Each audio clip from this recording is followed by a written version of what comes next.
ধরো তুমি তোমার তোমার কুমির বন্ধুর কাছে যাচ্ছ। তো কুমির বন্ধু, ও হচ্ছে কুমির, আসল কুমির, আর ও তোমার বন্ধু।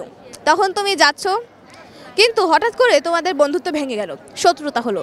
এখন তার সাথে তুমি শত্রুতা করতে, ঝগড়াঝাটি করতে যাচ্ছ। এখন সে পেলেই তোমাকে ধরো খেয়ে ফেলবে এমনভাবে। এখন তুমি যাচ্ছ, যাওয়ার সময় রাস্তায় তোমার কাছে একটা পুকুর পড়লো, পুকুর বা নদী যেটাই বলো।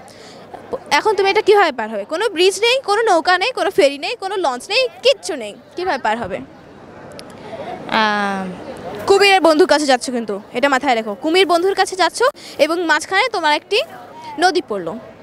তো আমরা কুমিরের কাছে এসেই পড়েছি, কারণ নদীতে, তারপরে পুকুরে, এখানেই তো কুমির থাকে। না, কুমিরের বাসা ধরো আরও দূরে, এবং এখানে ধরো কুমিরের অন্য কেউ থাকতে পারে। আরে বলে দিলাম কেন? আচ্ছা, কুমিরের অন্য কেউ থাকতে পারে, তাহলে তো তার সাথেও আমার শত্রুতা হতে পারে। যে তো কুমির বন্ধুর সাথে আমার শত্রুতা হয়েছে, সেও তো আমারে অ্যাটাক করতে পারে আমার উপরে। কিভাবে তাহলে পার হবে? তোমার তো পার হয়ে তার সাথে ঝগড়া করতে যাওয়া লাগবে না? এটা আমি পারতেছি না। আচ্ছা ধরো, আবার বলি তোমাকে কোয়েশ্চেনটা। তুমি তোমার কুমির বন্ধুর কাছে যাচ্ছ, বন্ধুর কাছে যাচ্ছ কেন? ঝগড়া করতে। তোমার মাঝখানে একটি নদী পড়লো। এখন তুমি এটা কিভাবে পার হবে? কোনো কিছু নেই যাওয়ার জন্য, এমনকি একটা নৌকা নেই, একটা ব্রিজও নেই, কিভাবে পার হবে? পাশে জায়গাও নেই। না, একটুও জায়গা নেই। ধরো এই দিক দিয়ে সমান্তরাল, ওখান দিয়ে যেতে গেলে ধরো আরও 50 কিলোমিটার দূরে যাওয়া লাগবে। সাঁতার কেটে।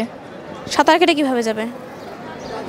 যে সাঁতার জানে তো নদী সাঁতার কেটে পার হতে পারে। না, ধরো কুমির বন্ধুর কাছে যাচ্ছ, তো সাঁতার কেটে কীভাবে যাবে?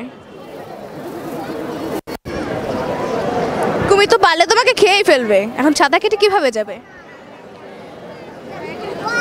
জানি না কারণটা, তুমি কিন্তু আনসারটা ঠিকই বলেছো, সাঁতার কেটে ঠিকই যাবে, কিন্তু কেন যাবে? এটার আনসার হচ্ছে কুমির কুমির আছে হচ্ছে ওই পারে, কুমির তো পানিতে নেই, ওই পারে আছে, এজন্য সাঁতার কেটে গেলে কিছু হবে না। আর ওই বন্ধু বান্ধব ওগুলা তো অন্যদিকে চলে যাচ্ছে।